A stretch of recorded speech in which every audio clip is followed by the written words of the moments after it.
MLA, Janasena MLA, అతను ప్రభుత్వ whip కూడా అరవ శ్రీధర్ అనే వ్యక్తి కీచక పర్వం మనం చూసాం. ఎంత జుగుత్సాకరంగా అతను వ్యవహరించిన వీడియోలు బయటికి రావడం జరిగింది.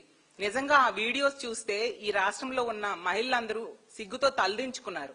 అంత దారుణంగా అతను వ్యవహరించాడు. ఒక మహిళని, అది ఒక ప్రభుత్వ ఉద్యోగిని ఎంత దారుణంగా లోబర్చుకున్నాడు, ట్రాప్ చేశాడు. మోసం చేయడమే కాకుండా 5 సార్లు అబార్షన్స్ చేయించడం, బెదిరించడం, కొట్టడం.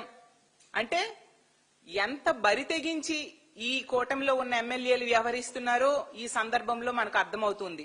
ఇలాంటి సంఘటనలు గత కొన్ని నెలలుగా ఈ కూటమి ప్రభుత్వం అధికారంలోకి వచ్చాక పదే పదే మనం వింటూ ఉన్నాము, చూస్తూ ఉన్నాము. దీనికి ఒకటే కారణం నాకు అనిపిస్తూ ఉంది. ఏంటంటే ఈ కూటమిలో ఉన్న ఎమ్మెల్యేలకు గాని, తెలుగుదేశం పార్టీ జనసేన నాయకులకు గాని, వాళ్ళ కార్యకర్తలకు గాని ఇలాంటి తప్పుడు పనులు చేస్తే శిక్షిస్తుంది ప్రభుత్వము అనే భయం లేని పరిస్థితి. అందువల్ల ఈ విధంగా బరి తెగించి విచ్చలవిడిగా మహిళల జీవితాలతో వీళ్ళు ఆడుకుంటూ ఉన్నారు.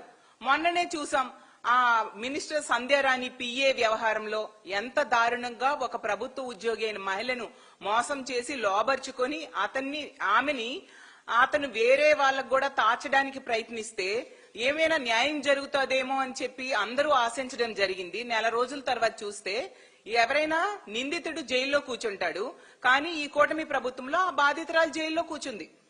అలాంటి దారుణమైన పరిస్థితులు ఈ రాష్ట్రంలో నెలకొని ఉన్నాయి. ఇప్పటికైనా ఈ ప్రభుత్వానికి నమ్మి ఎంతమంది మహిళలు ఓట్లేశారు, ప్రజలు ఓట్లేశారు, వాళ్ళ నమ్మకాన్ని నిలబెట్టుకోండి. ఈ విషయంలో సుమోటోగా మీరు కేసు నమోదు చేయాల్సిన బాధ్యత ప్రభుత్వం మీద ఉంది. అలాగే అతన్ని జనసేన నుంచి సస్పెండ్ చేయాలి, ఈ ఎమ్మెల్యేగా కూడా సస్పెండ్ చేయాలి, కేసు పెట్టాలి. అలాగే ముఖ్యంగా మహిళా కమిషన్ ఉంది. మహిళా కమిషన్ ఏం చేస్తుంది ఈ రాష్ట్రంలో? ఎంత దారుణంగా ఆ వ్యక్తి చేశాడో, ఆ మహిళ జీవితాన్ని నాశనం చేసేశాడు, ఆవిడ కుటుంబాన్ని బజార్న పడేశాడు, ఆమెను ఈ రోజు రోడ్డు మీదకి లాగిన పరిస్థితి అయితే మరి సుమోటోగా కేసు పెట్టాల్సిన మహిళా కమిషన్ ఈ రోజు ఏం చేస్తూ ఉంది?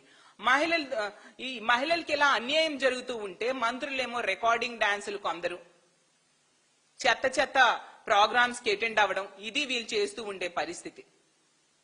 ఇందుక మీకు పదవులు ఇచ్చారు అని నేను అడుగుతూ ఉన్నాను. అలాగే కేంద్ర హోంశాఖ నివేదికలో మన రాష్ట్రం పోలీస్ శాఖ పనితీరు, చట్టాలు అమలు తాలూకా నివేదికలో 36వ స్థానానికి దిగజారిపోయింది. అయినా వీళ్ళకి సిగ్గు రావట్లేదు.